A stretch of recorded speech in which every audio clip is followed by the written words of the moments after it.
Salut à tous et à toutes, j'espère que vous allez bien. Je vous retrouve aujourd'hui pour vous parler donc de L'âme chanceuse, le tome 3, partie 1, de Océane Ganem, aux éditions Plume du Web. Mais également, par rapport à la duologie chanceuse, on est sur le tome 1 et le tome 5 de la saga. On retrouve Inès. Alors, on rencontre Inès en fonction de si vous avez lu la partie de la duologie errante. Si vous n'avez pas lu la duologie errante où on voit Inès justement, on rencontre pour vous. Sinon, on retrouve si vous avez lu. Voilà. Donc, la petite sœur de MKT qui se trouve dans la Mérante, qui se trouve avec Chance dehors. Il pensait que la faire sortir lui ferait du bien, et c'est le cas. Elle est juste simplement dans ses pensées. Elle explique que Chance est sa chance à elle, c'est sa loi fille, son ombre d'or. Et surtout, elle est amoureuse de lui, le meilleur ami de son grand frère. À Édimbourg, tout bascule. Et on comprend au passage de la duologie errante pourquoi les comportements ils ont changé.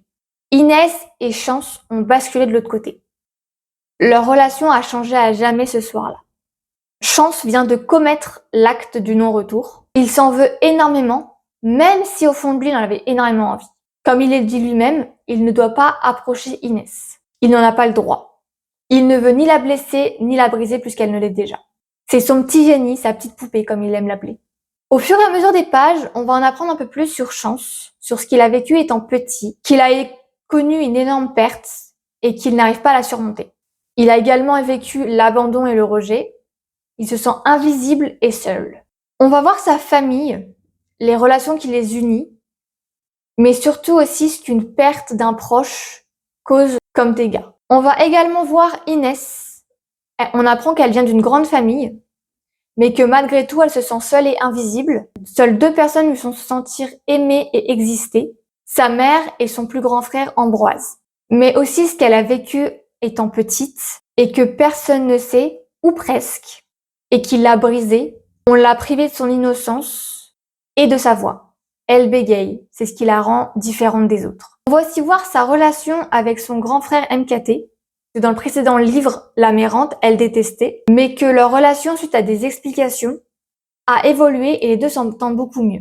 Comment est la relation entre Inès et Chance après ce qui s'est passé à Édimbourg? Elle ne sera plus jamais la même, mais on va surtout voir ce qui va se passer.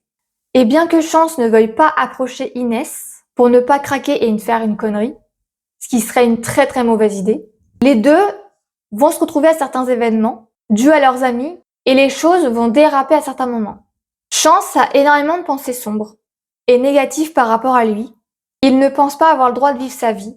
Il a l'impression d'être un imposteur, de voler la vie de quelqu'un d'autre, de jouer un rôle, d'être extravagant, drôle, joyeux, alors qu'à l'inverse, lui, il est triste, sombre et malheureux. Il s'est mis en tête de ne pas approcher Inès, qui est l'opposé du fantasme de la vie qu'il vole. Lui, l'imposteur. Donc, il n'a pas le droit d'être avec elle. Au fil des pages, on va voir que le groupe est là pour Inès.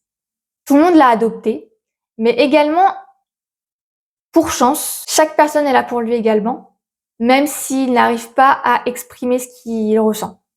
On apprend grâce à Inès que Chance est sûrement en dépression. Petit aparté pour le guillemet. Je dis sûrement, pas parce qu'il n'est pas ou parce que je crois pas ou parce qu'il y a un truc. Non, je dis sûrement parce que on sait que Chance est en dépression. C'est le but et le thème du livre. Dans le résumé, c'est écrit, c'est dit que il n'est pas bien, qu'il est en dépression. Mais je dis sûrement parce que Inès, dans le livre, fait des recherches par rapport à ses études, par rapport au séminaire qu'elle doit faire, etc. Donc ses sujets d'études et tout ça. Elle fait des recherches et la dépression est venue sur le tapis. Et en fait, les symptômes qui sont marqués ressemblent à beaucoup à Chance. Et c'est pour ça qu'elle dit dans le livre qu'elle pense que Chance est en dépression. C'est pour ça que j'ai mis sûrement. Parce que pour elle, Inès, Chance est en dépression. Elle pense qu'il l'est sûrement. Mais on sait qu'il l'est réellement grâce au résumé du bouquin. Voilà.